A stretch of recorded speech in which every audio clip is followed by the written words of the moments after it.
Okay, let's dive into the science behind manifesting.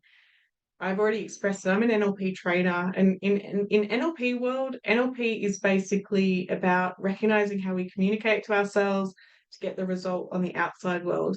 I'm going to dive into some of my NLP training here to give you a little pocket of understanding on how NLP is actually one of the most amazing manifesting modalities. I'm going to say that fast three times. So I want to dive into the neuroscience of how to best use your mind, your thoughts, your behaviors to manifest exactly what you want.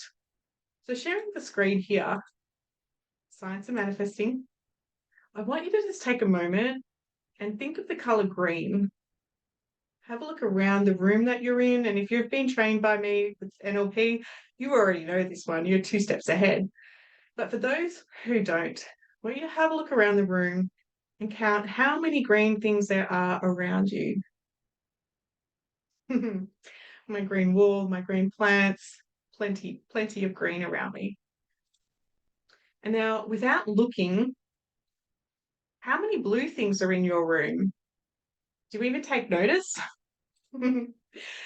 What we're demonstrating here is the power of your reticular activating system. As previously mentioned in the phone manifesting tip, your reticular activating system is absolutely one of the most important topics when it comes to the science of manifesting.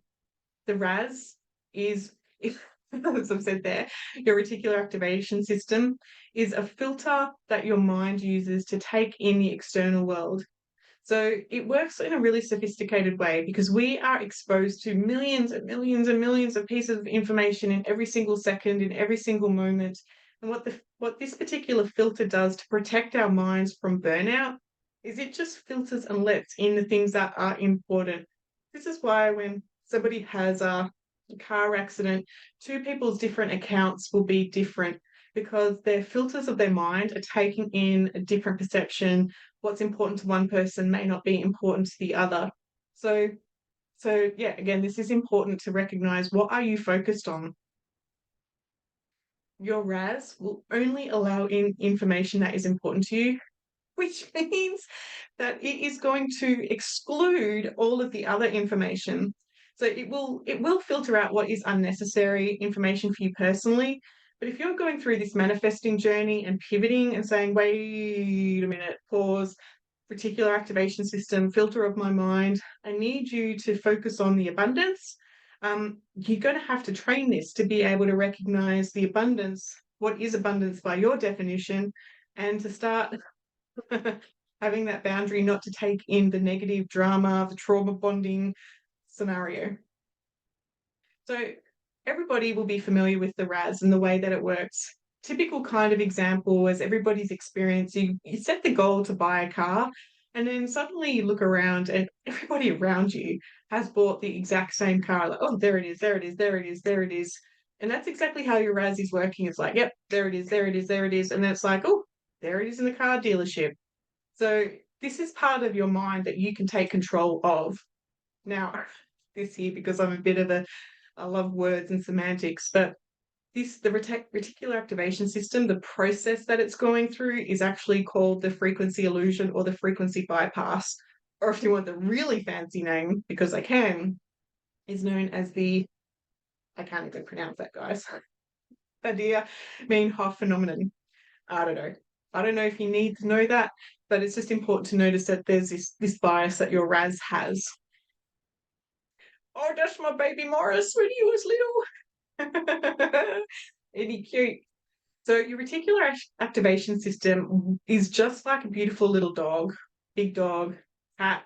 It's just like any animal. Your RAS doesn't use logical words to make sense of the world.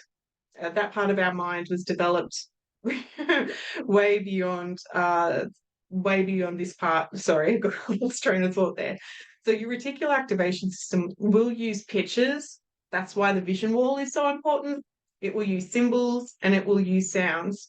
So thinking about, taking your dog for a walk and while they may understand, they're actually hearing what's familiar. They're actually taking notice of your body, the picture of you, the picture of the lead. They're not actually responding to, you could pick up the lead and go, ah. they're going to respond. Oh, we'd never say that, but they're going to respond to the picture, the symbol, the sounds. And again, this is how your mind is working. So that's why in our vision wall and on the phone, we put things around us that light us up. And you know what comes to mind? Even if you're surrounded by a very messy, cluttered house, or you have things that bring your energy down, it's time to get rid of those. It's time to get rid of that clutter so your mind starts to value the things that make you feel uplifted. I know that part of my journey when I left the domestic violence and the journey with the caravan, the car, the all of that, right? Um, Part of my healing journey was actually to manifest enough money or to manifest new experiences that those items didn't come with me. They were not going to follow me into the new identity of who I wanted to become. Now you could say that what an expensive waste, but donating them to other people, like here, take the couch, here, sell the car for a lot less. While I went carless, I also had a temporary car that just reminded me of poverty, and so I sold it, got rid of it, whatever I did. And so I noticed that being able to choose furniture with a new story, with a new identity, got my RAS working for me. It's like, oh, awesome. How can I take notice of more opportunities? So it's up to you how far you take this one. Now, you know that person who's always focused on drama, problems, stress, that trauma bonding. Their brain is looking for more of what they're focused on. Their brain is focused on being significant by standing out with the drama and the stress. And so the more you focus on the debt, the more you focus on the stress, the more that your brain will look for people who will relate and connect to that.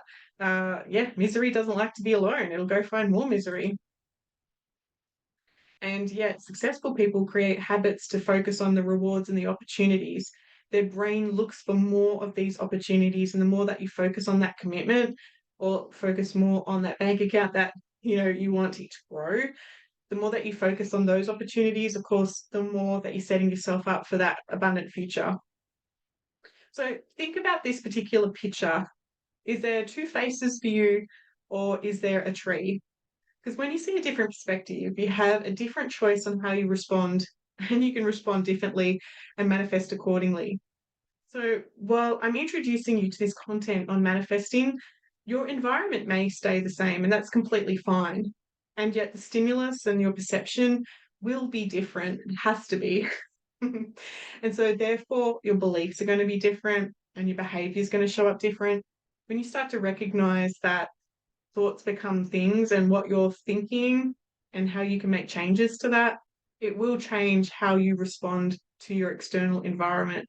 So, something to think about. There's some science there to back it up. And yeah, manifesting, the science behind manifesting. Hope that makes sense, guys. Bye.